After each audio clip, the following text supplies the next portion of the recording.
मराठा योद्धा मनोज जरांगे पाटील यांच्याबद्दल खूप लिहिण्यासारखं बोलण्यासारखं आहे. पण आज ते सर्व लिहिण्या बोलण्यापेक्षा त्या माणसाचा विचार महाराष्ट्रात रुजवणे, वाढवणे आणि जपणे अधिक महत्वाचे वाटते.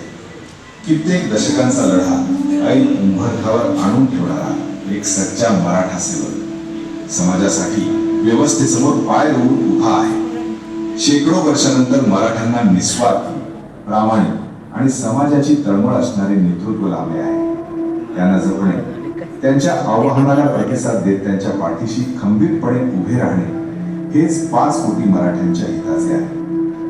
आधी कुटुंब मग समाज ही रीत प्रचलित असताना आधी समाज आणि मग माझे कुटुंब हा विचार सांगणारे आणि जगणारे जरांगे पाटील आहे.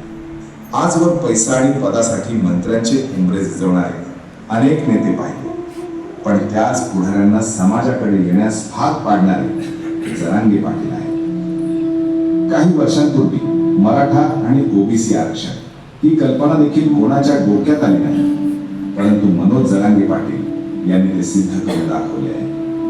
एवढेच नाही तर ओबीसी आरक्षणाच्या माध्यमातून